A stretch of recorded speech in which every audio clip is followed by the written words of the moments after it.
আজকের recipe chilli পনির। দেখো সব প্রস্তুতি করে নিয়েছি। পেঁয়াজ, ক্যাপসিকাম, আদা, রসুন সব কেটে গুছিয়ে রেখেছি।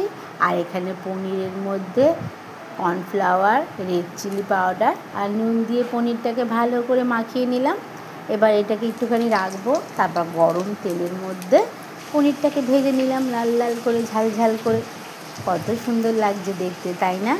এবার যে আদা আর রসুনটা কেটে রেখেছিলাম সেটা ঘষে গরম তেলের মধ্যে দিয়ে দিলাম। এবার একটু ভাজবো।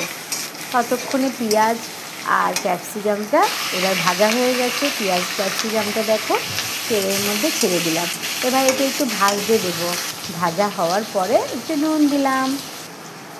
এখানে সসের প্রস্তুতি করে নিয়েছি। Tomato sauce, red chilli sauce, vinegar আর সোয়া সস, এই 4টে সস দিয়ে একসাথে করে এই পেঁয়াজ আর ক্যাপসিকামের মধ্যে দিয়ে দিলাম।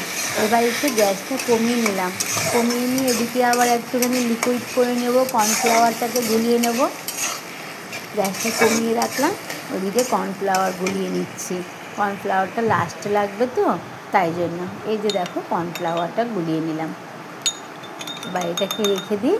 তারপর ওদিকে যে পনিরগুলো ভেজে রেখেছিলাম সব কড়াইয়ের মধ্যে দিয়ে দেবো। দেখো সসের এটা কত সুন্দর লাগছে দেখতে, পুরো মাখা মাখা হয়ে গেছে প্রস্তুত এটা। এবার পনিরগুলো দিয়ে দিলাম।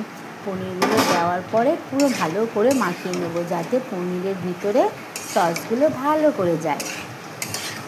ভালো করে মাখিয়ে নিই বন্ধুরা। আর নুন আর মিষ্টি একটু পরিমাণ মতন দিয়ে দিলাম। তোমরাও দিয়ে দিও একটু নুন মিষ্টি পরিমাণ মতন। এটাই কত সুন্দর লাগবে, তাই না?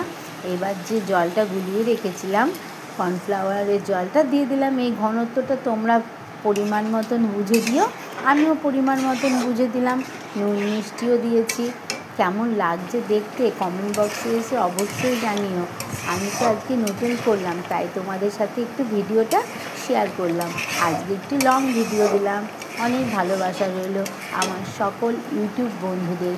ভালোবাসা অবিরাম। বাই বন্ধুরা, সাথে থেকো। কেমন লাগছে দেখতে, কেমন হয়েছে দেখতে কমেন্ট বক্সে এসে অবশ্যই জানিও। বাই।